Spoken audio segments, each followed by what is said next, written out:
अस्सलाम वालेकुम। मेरा नाम डॉक्टर मोहम्मद फराज जोकिया है। मैं ऑर्थोपेडिक के कंसल्टेंट हूँ। I am working as assistant professor orthopaedics in department of orthopaedic surgery and traumatology, LUMS, Jamshoro में। और आज मुझे ऑस्टियो आर्थराइटिस के टॉपिक पे बात करने के लिए बोला गया है। ऑस्टियो आर्थराइटिस, जैसा कि आप लोग जानते भी होंगे, पहले आप लोगों के इल्म में भी होगा कि ये जोड़ों की एक ऐसी प्रॉब्लम है। बीमारी कहना तो इसको गलत बात होगी, लेकिन जोड़ों की एक ऐसी प्रॉब्लम है जिसमें जोड़ आहिस्ता आहिस्ता उनके बीच में फासला कम होना शुरू हो जाता है और वो जोड़ घिसना शुरू हो जाते हैं। जोड़ों के ऊपर जो प्रोटेक्टिव लेयर चढ़ी होती है, जिसको हम कार्टिलेज कहते हैं, वो कार्टिलेज रगड़ खा के ख़त्म होना शुरू हो जाता है। मतलब एक कुशंस या शॉक एब्जॉर्बर्स जो दो बोन्स के बीच में होते हैं, वो ख़त्म हो जाते हैं। अब जब जिस जगह से कुशन या शॉक एब्जॉर्बर, जिस तरह आपकी व्हीकल में, गाड़ी में, बाइक में भी शॉक एब्जॉर्बर्स ख़राब हो जाते हैं तो उसमें मुख्तलिफ़ किस्म की आवाज़ें आना शुरू हो जाती हैं और गाड़ी झटके देना शुरू कर देती है। इसी तरह जोड़ों के दरमियान जब ये कार्टिलेज या शॉक एब्जॉर्बर्स घिसने या उनकी साइज़ कम होने लगती है तो दो हड्डियां आपस में मिलने लगती हैं। और फिर ऐसी कोई मूवमेंट, जैसे कि आप ज़्यादा चल रहे हैं, दौड़ रहे हैं, जीना चढ़ उतर रहे हैं या फर्श पे बैठ रहे हैं, तो उसमें दोनों हड्डियां जब आपस में रगड़ा खाएंगी तो वो एक शदीद दर्द की कैफियत पैदा कर देती हैं। मोस्टली इसका जो जॉइंट अफेक्टेड होता है वो होता है घुटना या नी जॉइंट कह लें आप उसको, या घुटने उसमें ज़्यादा अफेक्टेड होते हैं। होते तो दूसरे जोड़ भी हैं, जैसे कि हिप जॉइंट्स है, शोल्डर जॉइंट्स है, हाथों में रिस्ट जॉइंट्स है, एल्बो है। कोई भी जोड़ इससे महफूज नहीं है, लेकिन मोस्ट फ्रीक्वेंसी इसकी वो है घुटनों की, नी जॉइंट्स की। अक्सर हमारे पास मरीज आते हैं जो आकर हमें बताते हैं, खुद ही अपना डायग्नोस दे रहे होते हैं कि जी हमारे जोड़ों के दरमियान गैप आ गया है। अब ये कंप्लीट उल्टी चीज है, जो कि प्रोग्रेस हो रही है वो उसको बोलेंगे गैप। गैप आना तो अच्छी बात हो गई कि दो हड्डियां दूर हो गई, आपस में टकराएंगी नहीं, दर्द नहीं होगा।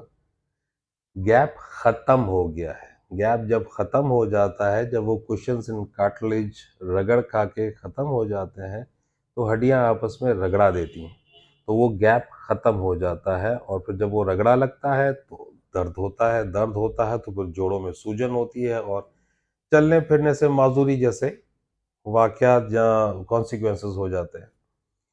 अब ये ऑस्टियोआर्थराइटिस की अवेयरनेस है कि ये मोस्टली फीमेल में होते हैं, क्योंकि उनमें हड्डियों की कमज़ोरी का ज़्यादा कहते हैं ना कि ज़्यादा असर होता है, या ज़्यादा जल्दी उनकी हड्डियां कमज़ोर हो जाती हैं बनस्बत मेल्स के या मर्दों के। फीमेल्स में कुछ हार्मोनल प्रॉब्लम्स की वजह से हड्डियां जल्दी कमज़ोर होना और आपस में रगड़ा खाना शुरू कर देती हैं। अब इसके मुख्तलिफ स्टेजेस हैं, जैसे कि स्टेज 1 से लेके स्टेज 4 तक। अब उसमें वो डायग्नोस होता है एक्सरे पे, एमआरआई पे, दूसरी चीज़ों पे कि हड्डी को कितना नुकसान पहुंचा है, कितने वो कार्टिलेज या कितने मेनिस्काई घिस गए हैं, हड्डियां कितनी आपस में करीब आ गई हैं, रगड़ा खाने के बाद उनमें कितनी ज़्यादा सूजन आ रही है, दर्द की शिद्दत कितनी है, बोन्स में कौन कौन सी चेंजेस आ रही हैं, जोड़ों में कौन कौन से बदलाव आ रहे हैं, वो एक्सरे आपको बताएगा, बल्कि हमें बताएगा। और उस एक्सरे की बुनियाद पे हम ये फैसला करेंगे कि ये कौन से स्टेज में है। हर स्टेज के अलग ट्रीटमेंट है।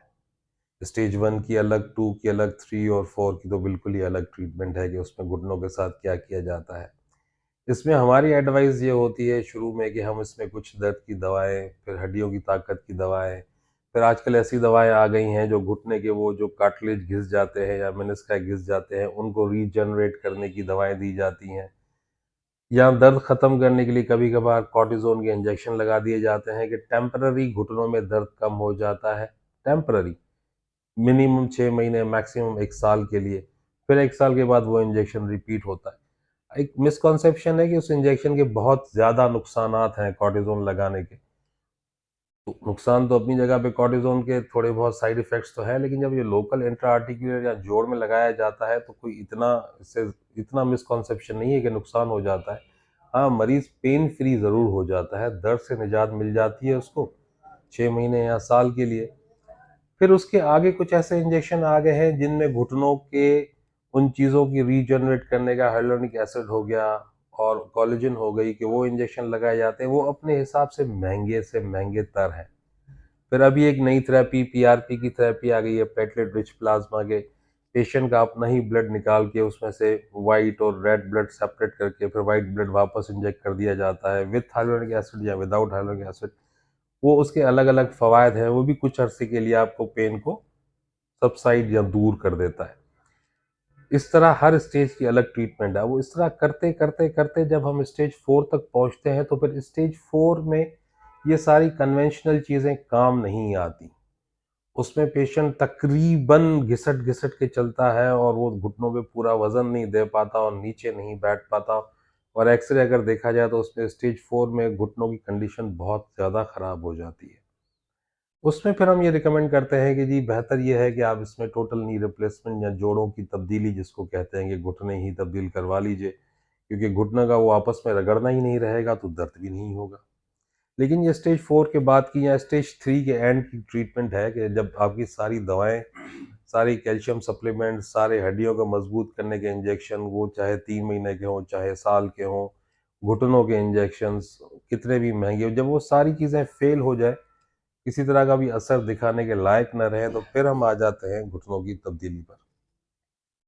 अब ऑस्टियोआर्थराइटिस वाले लोगों के लिए हमारा मशवरा ये होता है कि आप दवाएं तो ले रहे हैं, हड्डियों की मजबूती की दवाएं भी ले रहे हैं, कैल्शियम भी ले रहे हैं, विटामिन डी भी ले रहे हैं, मुख्तलिफ किस्म के इंजेक्शंस भी लग रहे हैं, लेकिन कुछ एहतियातें भी होती है, जैसे कि नीचे बैठने से गुरेज करना है। नमाज उन्होंने कोशिश करनी है कि कुर्सी पे बैठ के पढ़ ले। अगर वॉक कर रहे हैं और पेन शदीद है तो कोई वॉकिंग एड यूज कर ले।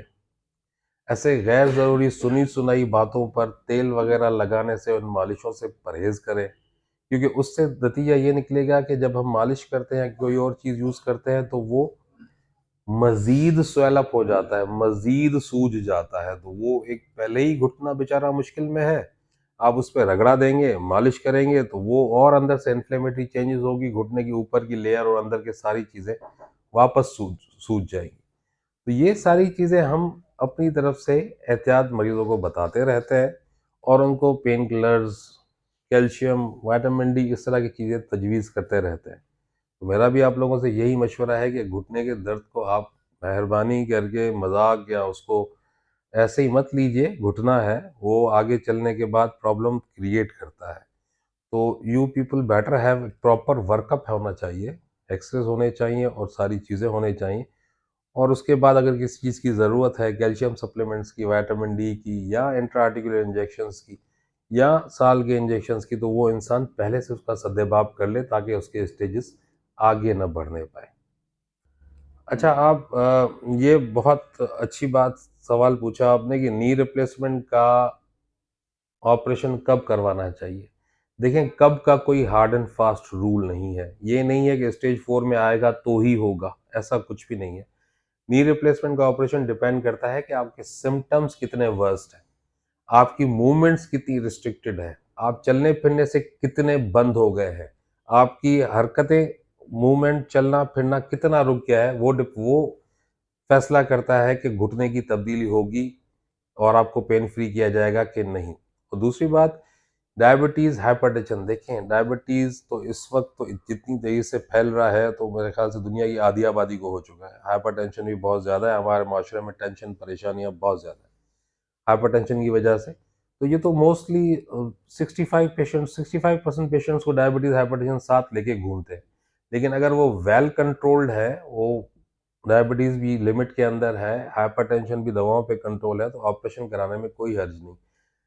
देखें, कोई फ्रैक्चर होता है जिसको हम फिक्स करते हैं, तो वो भी तो पेशेंट ये सोच के तो फ्रैक्चर नहीं कराते कि मुझे डायबिटीज़ है या हाइपरटेंशन है तो मैं फ्रैक्चर नहीं कराऊंगा। तो फ्रैक्चर है, फ्रैक्चर हो गया। डायबिटीज़ कंट्रोल करने के बाद और हाइपरटेंशन कंट्रोल करने के बाद ऑपरेशन हो जाता है। इसी तरह नी रिप्लेसमेंट कंट्रोल के बाद हो जाती है। अब क्वेश्चन ये है कि सक्सेसफुल कितना है। देखें, किसी भी सर्जरी के सक्सेस के चांसेस 100% नहीं होते। कोई भी सर्जरी उठाकर देख लें, अगर 100 सर्जरियां होती है तो उसमें 1 या 2 या 3 में कॉम्प्लिकेशन रेट आते ही आते हैं। तो हम ये तो नहीं कह सकते कि 100%, लेकिन वो अपने वो एक कह सकते हैं कि परसेंटेज के हिसाब से बहुत ज़्यादा सक्सेसफुल ऑपरेशन है नी रिप्लेसमेंट। कॉम्प्लिकेशंस आपने एक दो मरीज ऐसे देख लिए खुदा न खास्ता जिनको इन्फेक्शन हो गया, या जो दोबारा गिर पड़े, या जो इम्प्लांट जिनको प्रॉपर सूट नहीं कर पाया, मेटल रिएक्शन हो गया, वो एक अलग चीज़ है, उन पे तो पूरी किताब लिखी जा सकती है। लेकिन अगर ओवरऑल पूछा जाए तो अपनी परसेंटाइल या परसेंटेज के हिसाब से बहुत ज़्यादा सक्सेसफुल ऑपरेशन। ऑपरेशन कराने के बाद उसकी ज़िंदगी, मरीज़ की टोटल नी रिप्लेसमेंट या घुटनों की तब्दीली के बाद उस मरीज़ की ज़िंदगी नॉर्मल ही होगी। कुछ चीज़ों की रिस्ट्रिक्शन होगी। देखिए, इम्प्लांट्स की जनरेशन है, दुनिया जिद्दत की तरफ जा रही है। हर चीज़ एक नई से नई चीज़ बनती जा रही है। शुरू में जो इम्प्लांट आते थे उसमें प्रॉपरली पूरा घुटना मरीज़ मोड़ नहीं पाता था, लेकिन दर्द ख़त्म हो जाता था। अभी जो इतने अच्छे इम्प्लांट्स आ गए, इतनी जिद्दत आ गई है कि पूरा घुटना मुड़ जाता है, मरीज़ इवन नीचे बैठ भी पाता है।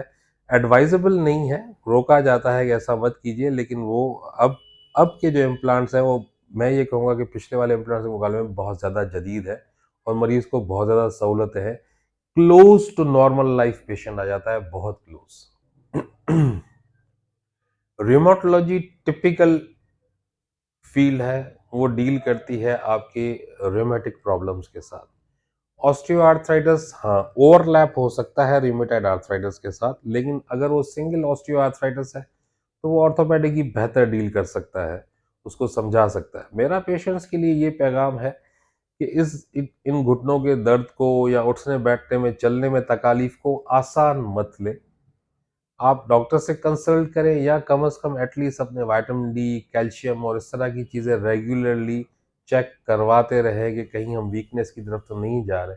वंस ये चीज़ें पूरी होंगी, हमारी गफलत नहीं होगी, हम इसको सीरियसली थोड़ा ले लेंगे, तो जो ऑस्टियोआर्थराइटिस जल्दी हो रहा है उसको हम काफ़ी सालों तक डिले कर सकते हैं, उसमें हम देर कर सकते हैं कि जी हमने अपने आप को पूरा न्यूट्रिशन मेंटेन किए हुए हैं, इसलिए बोन्स वीक नहीं हो रही है और ऑस्टियोआर्थराइटिस नहीं हो रहा है। ठीक है जी, बहुत शुक्रिया आपका, बहुत शुक्रिया आप लोगों का। Thank you very much.